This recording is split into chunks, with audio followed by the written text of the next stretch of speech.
Good morning, all you Grand Champs, or afternoon, depending on where you sit yourself and where you find most of your Rocket League action coming to you. Of course, it is Spaceman and Infinity. We have the Play versus High School Championship of 2020. It's been a year, to say the least. I don't know how we made it all the way to December, but Infinity, Brody, we finally made our way here, and we get to see all these high school players finally enact their dreams on the field. How you doing, and are you looking forward to the Rocket League action today? Dude, I'm doing great. Like you said, it's not been the best year. It's been a pretty rough year of generally, but esports has saved me so much, and I couldn't think of a better way to end the year than, of course, casting some games of Rocket League. I genuinely think it's one of my favorite games of all time. I love me some Rocket League, and I'm so excited to do it today. It's going to be an exciting one for a lot of these young players. Again, this is where their circuit begins. This is where the journey towards things like collegiate Rocket League, we won't name names, but I'm sure they know what I'm talking about. That's where this all starts. So if you have a successful day here, and if you had to have a successful career as a high school Rocket League player, I'm sure you're going to be scouted out and looked at for some collegiate programs, but there's more opportunities abound for everyone involved, which means we have a couple of games we have to get through today. So here's kind of how the structure is going to work. We're going to have 6 or 7 best of 7 series, and with that means we're going to have a long day of Rocket League. It's the Rocket League High School Championship, standard threes. You guys know the deal. It never changes, and it never will. Best of 7 all the way to the grand finals. We play on only one map, Stadium. Again, high school Rocket League is very different from collegiate and professional, but it all means the same in the end. 3 players, a number of leagues, 30 for both state and regional. So you're going to be seeing basically 2 teams from every region. We could have 2 teams from Maine, 2 teams from Massachusetts, 2 from New York. Winner of those matches will represent the region, all going forward to our grand finals bracket. But Brody, I want to get your thoughts, as you have watched your fair share of Rocket League in this day, and you've watched your fair share of professionals. Tell me about kind of the discrepancies between maybe some of the pros and the level of polish we see down here for a lot of these younger players. Well, I mean, for starters, right? I mean, there's always this thing with Rocket League, right? It's sort of your mechanics versus your game sense. I think that's the 2 things that really make up whether or not you are a good Rocket League player. And while you're certainly going to see your fair share of good Rocket League play here, maybe the game sense and the mechanics are not going to be quite as well refined as what you might find maybe in the RLCS, right? Yeah. This is what high school championships like this are all about, right? It's a time for developing those skills and showing off what you can already do. Because, like you say, Sean, right? I meing, if you have a good day here, it might lead on to something greater in the future. So this is the start of that journey. Absolutely. And again, new titles will be being added to the whole circuit in January. So if you're interested in signing up for Rocket League, Valorant, whatever it may be, whatever you feel like your calling is, make sure to sign up now, as spring is about to kick off on March 1st for the new season. And again, the Play Versus will provide practice from day one for people playing at home, so we can keep our community safe. But we have competitions in League of Legends, Rocket League, Smite, FIFA, and Madden. New titles will be announced in a couple weeks. So make sure to get your signups in for the spring season. But for now, we sit with 2 teams. More importantly, we go to, I guess, the northeast part of the region. I know math and science. We got Maine and Rocket League Phoenix. So the normal Maine squad versus, again, these are all high school teams versus the Rocket League Phoenix group. It is for Maine, Munchos, Merc, and Eddie, and for Rocket League Phoenix, Ams 22, Janko, and Blazer. They will be our first matchup. Brody, give me 1-2 points. What are you looking forward to most for this matchup? It could be, again, polish on the field, or it could simply be committing to those rotations as a unit rather than trying to be a little too individual on some of these hits. I think definitely the latter. I'm looking forward to some good team play here. I think the beauty of high school, at the end of the day, I mean, it wasn't that long ago that I was in high school myself, right? Only a few years back. Last week, it was a while. Yeah. I'm quite a young guy here. It's the friendship, right? It's getting together and playing together on the field. Rocket League is just one of those games where you can actually just hop into it and play together as a team and have a ton of fun. And that's really what I'm looking forward to here, is I think you're going to see some of those friendships and some of the chemistry really flow through in the way these guys work together as a team. So I'm looking forward to seeing really how these guys do. I think more, not individually, but as a unit. I think that's generally speaking more important when you look at a game like Rocket League. Absolutely. And I think with that said, it almost wraps us up here. We bid you adieu, but we welcome in our first series of the day. Again, it should be Maine and Rocket League Phoenix, both these teams coming from the high school region, or more better word, circuit of Maine, which means that the winner, again, will move on and represent their regions. Rocket League Phoenix in blue, Daring High School in orange. Again, for Daring High School, Munchos, Merc, and Eddie. And on the other side for the Phoenix, Adams 22, Janko, and Blazer. So a lot of this for these younger teams, we're not expecting them to hit most ridiculous flip resets. We're not expecting them to be able to air dribble with the best, right? That's something you get into with like things like the CRL, as things you get into as you go through the bubbles and you make your way towards an RLCS run. But what we are looking for is kind of both spatial awareness on the field and as well just in-game recognition about when you commit, when you overcommit as a team. Do you go for boost stars on defense, et cetera, et cetera. I'm excited to get into this first game. Yeah, absolutely, I am, and of course, as you mentioned, right? I mean, it's all of those things. It's kind of like, I mean, this is really my first chance to see high school Rocket League ever, so I'm really excited to see again just what the discrepancies between that RLCS level of play, the professionals, you know, the cream of the crop, as it were, and this level of play here in Rocket League. But we're going to kick things off right now with the Phoenix squad. We can't currently see who is on the screen, but it's all good because a goal attempt coming through. Unfortunately, just hits the left post. Good attempt here for the Phoenix squad, but unfortunately doesn't amount to anything. So many times you see, especially in the high school region, I've watched a couple of organizations find their way through, but more importantly, the first goal does come in for Deering High. But a couple of times, Brody, where I've been watching a lot of these high school orgs and competitors kind of play their strats out on field. It very much is, let's have one person run point, let's have them run the ball, and if they can't get anything, then we'll have someone else try it. And again, that's not usually a strat that works out in things like Collegiate Rocket League or the RLCS, but it does allow you to kind of breathe creativity into the game and figure out what your strengths are as a team and what your weaknesses are. I apologize. One of my games has decided to start an update at the complete wrong time, it's just not good. I'm going to stop that right now so this does not be a pain. I apologize for that, folks. My internet is very bad, so I do not want to strenuous it. Always the EU people. Can't believe it. Dude, I ain't gonna lie. EU is absolutely hindered in comparison to North America in terms of you guys are out there with like gigabit internet. I'm out here with my 20 down. It's not looking good, man. If I ever wanted to be a Rocket League professional, which I absolutely could be, I'd have to move. I'd have to get some lovely internet. But these guys might just be a little bit better than me. Well, luckily for you, Brody, the European region is thriving and doing better than ever. I mean, one of the differences that you'll see for a lot of North American teams is very, in terms of defense, very compact and lower third heavy. They like to stack the goal line and really focus on starving out. Nice little carry there for the second goal for Deering High. But in the European region, we're talking about the air game is very, very unique. North America, we're looking at freestyling and individuals making plays. But in Europe, teams like Vitality, teams like Top Blokes, BDS, even back when Magnifico was still a roster, it was very much about orchestrated team hits in the air. That has changed since then as roster moves have sort of hindered some teams. But still, North Americans known for their defensive prowess.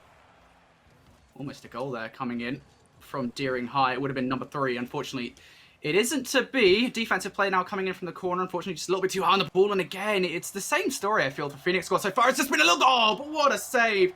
I was about to say, just been a little bit too far on the shots here, but to the left. But not to be again. It was a good attempt from the Phoenix squad. 1 minute 40 left on the clock here in this game. And Deering High still maintaining this 2-0 lead. And that small micromanagement, you're seeing a lot of these players pull out. Again, when that save comes through, they pinch off the top bar. Not an immediate counterattack to follow in on offense. So the transition game for the moment being won by the Phoenix squad, a little bit high on the post as that one came off. Flip reset wouldn't work in that moment necessarily. Numbers here as 2 will fall back. It looks like you will be able to play recovery at midfield. A couple of awkward challenges, but with about a minute left, Deering High still commanding a 2-0 lead in game 1. And now we probably go the length, as it looks like a couple of demos will come out. We push that one off the back wall, follow through, dunk in. Finally, the first goal for Rocket League Phoenix squad. That was nice as well. I think there was actually a double commit in the defense. You saw them just sit there essentially and not really do much, not go for the 50. Fortunately, isn't going to work out for them. But that's a goal for the Phoenix squad, and I think that's key as well. You know, at this point, generally speaking, when I play Rocket League, if there's a minute left, although that is a lot of time for these relatively high-level competitive players, you know, you're starting to run out of time at that point. So it's good for them to get their footing in this game now. They've got a goal on the board, and now I think maybe some confidence coming off the back of that. We'll see them able to act on it, but a nice shot coming in the air there from Deering High. Defensive play now for P Blazer. Can he make anything off this? It's going to be a centre shot. Can Jenko receive it? Unfortunately not. Doesn't actually need to here as a clearance comes through from the Phoenix squad and now maybe in danger of a counter-attack. Well, 19 seconds certainly want to press the issue of midfield, burning a bit of boost to get to that ball. So resources at the midfield line. Rocket League Phoenix squad, though, not too aggressive going for these challenges, keeping everyone back with 8 seconds. Not much to lose at the moment. Down a goal. Will they keep this ball up? It looks like we will clear it back into the blue half. And for the moment, Deering High will secure the win. They will. Ball touches no overtime here in game number 1. And Deering High is certainly showing the resolve there in game 1. I mean, they started off with being able to bring that ball through the sidewall, a nice dunk towards that upper 90. But again, controlling the midfield. And it seems like when we eventually move into game 2, which we'll do in just a moment, Brody, talk to me about kind of their presence at midfield. How do you think it was able to kind of smoke out and stifle the Phoenix squad? I think just the pressure, right? I think that was the key thing there from the Deering squad, is that they were able to pressurize the Phoenix squad, where I don't think the Phoenix squad had that same kind of, I guess, aggression. You know, if you're looking towards those 50s, it seems at the moment like Deering High are winning them. And that's the key thing is if you look at where Phoenix squad are playing right now, it's essentially in their own half the majority of the time. So if they can maybe get some aggression, maybe start to work together a little bit more as a team here going into game number 2, you know, we could easily see this series being 1-1 very quickly. Yeah, absolutely could. And a lot of times it just takes response goals. It takes the ability to slow down the momentum of the game. But I believe we are ready to go into game 2, so we shall. Let's get into it. Deering High again, Phoenix squad, both from the same region. It's Maine being represented on the field for the moment. Both teams competing for that number 1 spot. Whoever wins again will move on and represent their state. Everyone else, we will wait to see where these matches fall. But for Deering Rams, a lot of this came down to just the confidence in the aerial game, and they were able to execute that in game 1. We go to game 2 now. We'll see if they're able to have a similar situation. That one on target, but saved away the last possible moment. And the Phoenix squad here, straight away on the defense once more. This is a ball in. Can there be a goal from it? Apparently not the first time, but the second time. Right in the upper left corner here. Great play there. A mistake from the second player, but easily capitalized on through the third. And Deering Rams starting as they mean to go on, maybe. 1-0 up already. Follow-up almost comes in. Upper 90 worked for the first goal. 4 minutes still to go here in game number 2. Deering Rams still holding on to that 1-0 series lead. So we are nowhere near the end of this matchup yet. Plenty of time to be able to come back, but certainly would like to see some offense formulate at midfield. Nice save through the bottom corner. Recenter back out. Follow-up shot. Not quite there. We'll slow it down, though. We'll keep it on the ground. Never mind. 2-0 lead, and it looked like they were going to try to play for a fake, but instead slows the ball down, keeps it on the hood of his car, and is able to flip it over the defender. 2-0 already. Deering Rams here making a statement early on in game number 2. Of course, game number 1 was relatively close, really. I mean, 2-1. They were able to get 2 early goals, and Phoenix squad never really felt like they'd recover from that early play, but it is going to be a good clear there from Adams. Good attempt from Keyblazer. But it is going to be the Phoenix squad here, still on the defense. You need to get rid of this ball now, and unfortunately, again, it's the Deering Rams. Kind of playing with their food in a way. They've always got a player ready for the shot, and again, it's just the capitalization they're able to convert. Number 3, Sean.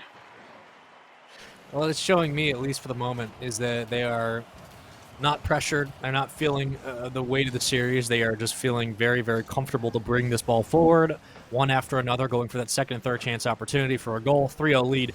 Certainly need to stop the bleeding if you are Phoenix squad. For the moment, they might be able to do it. Big 50 win. Actually leads way back towards the front of the net, but it's taken out. And now we'll go the length of the field. Grab the corner boost. Will not extend. 3 minutes to play here. Possession back for Phoenix squad, trying to serve it up to a teammate, and it gets taken away. No one, however, going to recover on the play, and we still find a way to bring this ball into the green half. And it seems like every time they get a chance to go through and move past midfield, they lose a 50, and they give away possession. Nice fake. And unfortunately, the whiff for Phoenix squad, it cost them a goal. Munchos. Oh, that was so nice from Munchos. Oh, man. And they are showing off a little bit here, the Deering Rams. You can see it in their play style. Compare what they're doing now to what they were doing in game number 1. You can tell they kind of feel a little bit safer with what they're able to do. Flip reset coming in. Nothing going to convert from it. Phoenix squad looking to get that ball away. Adams with a clear. Not going to follow up on it. Keyblazer behind. And again, it's that opening on the defense here that Deering Rams looking to capitalize on. You can see, though, Keyblazer Trying to get it out, but here we go again. A shot coming in. Adams there for the save. Number 5 has been denied. So often, it seems like they might have an opportunity, a small chance, but we still take this ball out. Nice little flip. Oh my God, that was like a small flip, reset hesitation. Face the defender out. Not sure how you want to double commit on that one. 5-0, 2-0-1. Brody, at this moment, I think, look, there's always like this cardinal sin in commentary where it's just you don't call the game before it's done. But when it's 5-0 and you got a minute or so left, I think it might be fair to say this is the 2-0 lead. Look, I have made many mistakes in my time as a commentator of calling it before the opposition is out of the running, per se. I am making that mistake here, Sean. Phoenix Squad or die. That is what I'm saying. They can absolutely make this comeback happen. Okay. I gotta believe, man. Someone's gotta believe. And Phoenix Squad, if they can start to get their act together here, there might be an opportunity to come back in this one. Anything can happen. This is Rocket League, baby. Maybe. We'll get to see some of that brilliance here with a minute 15. Scooped up. As I learned 2 weeks ago from my wonderful co-commentator, Cole, apparently when you scoop up the ball, it's very similar to Jai Allah, or Jai Hala. Some English sport, I don't know. Do you know what Jai Allah is? Do you know what that is? No, should I know what that is? Yeah, it's apparent. Okay, so you know when you went to like Toys R Us and you would grab like as a kid, yes, you would get like the scooper and the ball and you would throw it back and forth between friends like lacrosse. But apparently Jai Allah is like cricket meets lacrosse meets the scooper, but more extreme. And I didn't know what it was. And he's from England. Apparently, yeah, apparently. Nah, that's like, a lie. He's like, you know what Jai Allah is? I'm like, I don't. Thank you for giving me a new word because no. Apparently, yeah. So that's when you scoop the ball. I'm convinced that you have been played with. This is. There's no way. I looked it up on Google. I swear. Dude, you got to share that with me.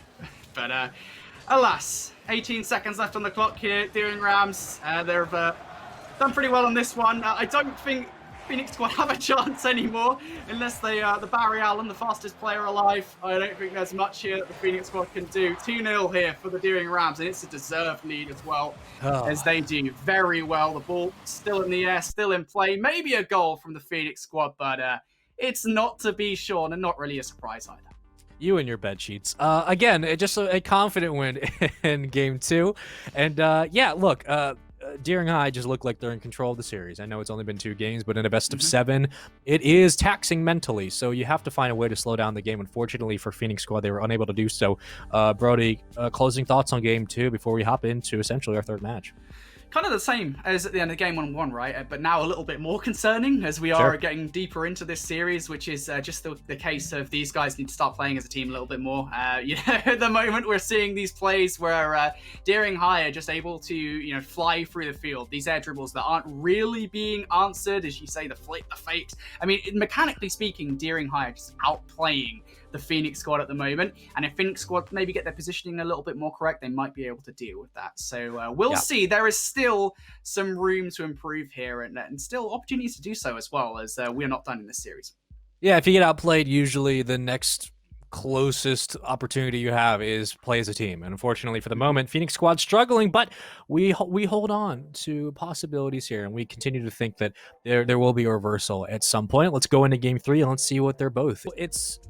It's all coming down to how do you maintain possession of the ball. It looks like Deering High, once again, will have that as a positive, up 2-0. Brody, predictions for Game 3 here. Predictions? Honestly, it really does come down to whether or not Phoenix Squad fix those issues. If they do that, this could well be a very close one. But honestly, Deering High, they look like the better team at this point in time. Can they continue this one here into game number 3? Phoenix Squad right again on the defense to kick things off. An attempt there, I think, at a flip reset. Unfortunately, it doesn't work out here, but there's still the potential on this ball. It's going to be a clear away from Adams. Need to see a couple more of these 50 wins. Was able to extend it out. Missed the hit. Maybe we'll say that's a lucky fake. Bumps out a defender, but a little bit high on the shot. Follow up there, missed, and you're seeing a couple of these long chances. They kind of go by the wayside as they miss their hits. This one is extended. And yeah, at this moment, it looks like Deering High are the much more mechanically gifted team on the field. That was such an acute angle. That was so tight. Very well played there from Deering High, and you're absolutely right to point out the mechanics of it, right? I mean, you're just looking at these two teams, in terms of the space they're giving at each other, it's completely different. And then, of course, you're talking about these 50 situations. It feels like Deering High are winning every single challenge, at least the relevant ones, and it really is just showing now in the scoreline. It's in 1-0, potential here for another goal. It's going to be Jenko with the clear. Keyblazer now with an opportunity to do something with it. If he goes for a center, there might be something, but again, it's that 50. That's a different situation. We might have seen a goal there from the Phoenix squad. Well, what you need to do now for Phoenix is cause Deering High to respect you on the field. Obviously, right now, they're really not, because you have all 3 members push up past the midfield line, and they're finding ways to just bring this ball up individually and run point as a team.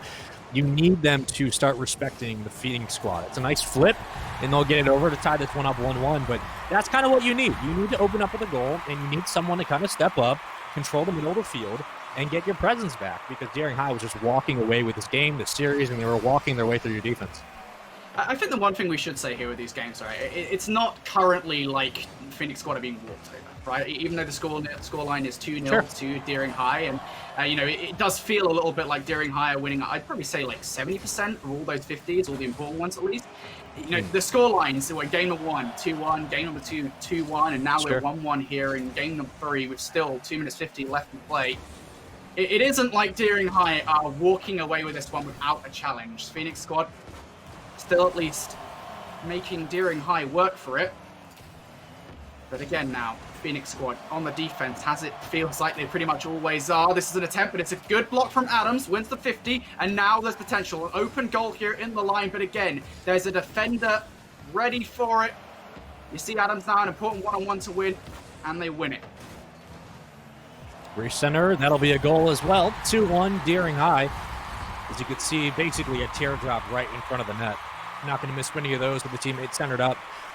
And winner of this, once again, will represent, I guess we have another game to go, but winner of this will represent their region, more importantly, Maine, as we go through the bracket. 3-1 the cross, and these are the crosses that kill you as a team. When you're not able to save away or deny that shot, and you just find a way to let the offensive force get behind you on the defense, it's very difficult to be able to save that. So 3-1 lead, it might be 4-1 in the moment we get back to midfield.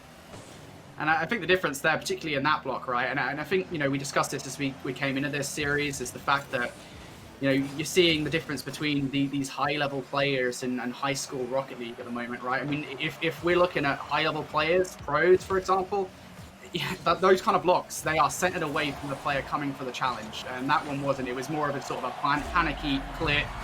And again, seeing the same kind of thing here, you're seeing the Phoenix squad kind of bunch up in the goal, all 3 players just sitting there trying to go for the same ball.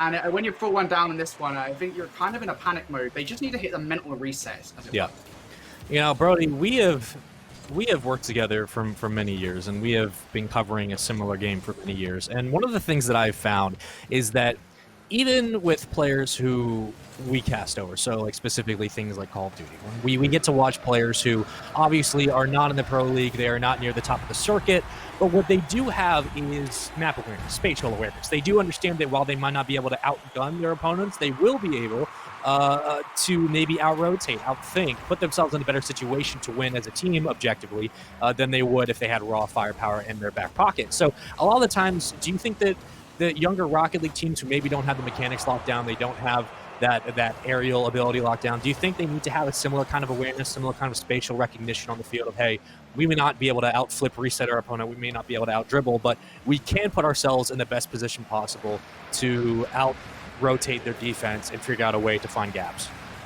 Yeah, absolutely. I've always said I think I value team play, especially in an esport like Rocket League. I said that right at the start of this broadcast, right? Mm-hmm. Is your team play in Rocket League is much more important than your individual skill. Sure, if you can 1v3 air dribble your way through the field to get a goal, that's great. But the chances of doing that are so low that you need team play to be your priority. And at this level especially, I think if you prioritize team play, you'll be much better off than prioritizing that mechanical skill. But for a roster like Deering High, that doesn't seem to matter. They've got both in spades. They're playing extremely well together as a roster. And all the individual plays, they're hitting these shots where the Phoenix squad just don't seem to be able to. It's the finishing touch, right? It's the polish to this game. Sure. from Deering High, which Phoenix Squad just doesn't seem to have at the moment. Hey, maybe they turn things around here. This series is far from done, with a 6-1 scoreline. Deering High, it's safe to say they've got this one in the bag. And for a lot of teams, the linchpin in Rocket League is the cohesiveness. So as a unit, how well or how good are you able, that sounds English, are you able to adjust on the field? That's the basic point. So it's a 3-0 lead. Deering High, once again, outscoring their mistakes. And for the Phoenix Squad, that's something that I know they would love to do. But the biggest issue, again, is retaining possession, something they have struggled with in this series. They're down 3-0. At the moment, it looks like it might be a 4-0. Deering High went up. It was 1-0, got tied, then 2-1, and then from there it snowballed all the way to 6 goals. So, Brody, kind of getting your thoughts before we hop into Game 4. Give me one thing, one simple thing that Phoenix Squad need to do going into Game 4 if they want to have a chance in the series. Just trust each other. It's as simple as that. You like need to trust each other, right? I mean, at the moment, it's kind of clear that they're not, even if you don't make these finishes happen, right? And I think that is also an issue for them, but I won't mention it because you asked for wording. Even if they don't make these finishes happen, if you are not double committing for balls, if you're getting yourselves in the right positions for, if that 50 goes wrong, which it is at the moment, you are readying yourself for another challenge, which they are not doing at the moment. They're opening up these spaces on the field. If they can fix that, they will be a lot better off, and you won't see a scoreline like we just saw there in that game where it's 6-1. So I feel like if you're a roster like Deering right now, you're not in the best position on those terms. Yeah, well, you're in the driver's seat. Let's hop into Game 4, and it could be the last one of this series. For the moment, Phoenix Squad certainly struggling to control the pitch. For a lot of teams, that has always been an issue, and I'm serious. I mean, you could look at things like the RLCS, where pro teams do struggle to control and dictate the pace of the game. That's where they fall behind. But for Phoenix Squad, you just need to open up with a goal or two and try to take this ball away, because you're giving them a lot of chances to get creative. That one is a great redirect that almost worked out in their favor. But again, Phoenix Squad looking for a chance to kind of rewrite the script here and get a chance to really dictate the pace of this game. Absolutely. Hey, this could be the start of a great storyline here for the Phoenix Squad. They bring this one back from 3-0 down. It would be a very nice play, but you got to start well. And I think you just saved it for himself. Yeah, that would have been unfortunate. I'm not sure if the Phoenix Squad would be able to clear that, but alas, it doesn't matter anyway. And there it is again for a second. They love that top part, Deering High do, and they're able to get it in. No final touch, but that first one is enough. The crossbar is the greatest fourth defender Rocket League has ever seen, and it's rough for a lot of teams, but you're able to make it work. That might be a second goal. A little bit high off to the right, but we'll save it away. We'll go back to length of the field before it's taken back, and we've seen that a couple of times where Phoenix Squad will try to bring this one to midfield, and Deering High will meet it at the sidewall and just steal it away. So the 50 win certainly there. Follow up in the extension, not going to work. Phoenix Squad looking to retain possession. That one's going to go off the back wall. Left up for a teammate, but you have 2 blue members for Phoenix Squad in the other side, and Deering High can just take it out. Deering High out. Close to getting goal number 2 in this one. Asena coming in, but ready for it. Oh, unfortunately, just not able to get the angle for the goal. Good clear here, though, from the Phoenix Squad. And so far in this game, right, I mean, I know this has kind of been the story of the series in a way, but so far in this game, it doesn't really feel like the Phoenix Squad have been able to leave their half of the field. Deering High just constantly ramping up this pressure, and there hasn't been any response whatsoever. And that is a beautiful goal. I don't know if that's intentional or not at all, but it is a flick right off the wall, comes right into the goal. It's enough for a second goal for Deering High. They're having a good time in this match, John. Hey, listen, at this point, we'll call everything intentional. I don't care if it's a whiff, it's a fake, it doesn't matter. We'll a tactical hit. It's all good for me. 2-0 lead, 3:03 to play, but certainly the pressure starts to mount as Phoenix Squad have not been able to respond in kind for the moment in this Game 4, trying to clear the lane, and defense too will commit. Open net for the moment. Can they get back in time? Looks like the extension will work. That's centered back down. Not a great clear for Phoenix Squad as they have left this ball in their close corner. We take it back out. 68 boosting, counting. Burns a bit. We go back to midfield. Possession won by Phoenix Squad. 50 lost. Deering High will get it back, and they will try to send this one off the sidewall. No one there, though. Well, Phoenix Squad not in the best position at the moment, and it gets worse. Another one comes through from the midfield. The ball is just served up so perfectly for Deering High to pick up number 3. Nothing Phoenix Squad can really do about it. And I think even that interaction right there is just emblematic of the struggles that I think Phoenix Squad are going through right now. They're seeing these challenges and they are losing pretty much all of them. Yeah. It's not good. Look, it's hard to be able to obviously retain possession of the ball, but it's also important to establishing a rhythm on the field. If you lose every 50, you feel like you're playing off the back foot each time, which is, again, a very difficult part of Rocket League to actually lock down, is being able to control the ball. But for the moment, you have a minute 55, you certainly need to score at some point. We'd like to see that in the next couple or so seconds to give yourself some life in this game. They are struggling to get it out of the corner. A couple of awkward communications as they give the ball back away. Double commit does not work out in the favor. That's going to be a goal. 4-1. Excuse me, 4-0. Deering High taking down Phoenix Squad, and this one, at the moment, seems like it's wrapped up in a bow. And what a storyline this would be, right? If Phoenix Squad are able to come back right now. The greatest comeback in history of Rocket League, for sure. This would be pretty good, right? 4-0 down, game number 4. They're already 3-0 down in the series. This is the killer, the final nail in the coffin for the Phoenix Squad. Deering High walk away from the series if they close this one out as the representative of Maine for our final bracket. Now, though, it's an attempt at a clearance from the Phoenix Squad. Deering High, though, still applying all of this pressure. And this is a chance for the Phoenix Squad. Again, though, a 51. Ball comes to the mid. No one there to receive it. And again, it's the Phoenix Squad here struggling to convert. No, almost. Deering High able to convert that one. Just a little high off the bar, but a player is there. Good save here from the Phoenix Squad. If they had more of those, maybe this series would look a little bit different. But so far, actually not that bad of a defensive hold for them at the moment. Yeah, they get good saves on the goal line, but unfortunately, that's kind of where their positives end in this series. They have just struggled on offense to transition. They've struggled on the rotation. They have lost a couple of these big swings. And as a team, they have not been able to get past the backline defense of Deering High, which, again, is the only way you're going to open up the net. Can't get back in time, 5-0. And with 27 seconds, that long clear will probably be the dagger. Probably.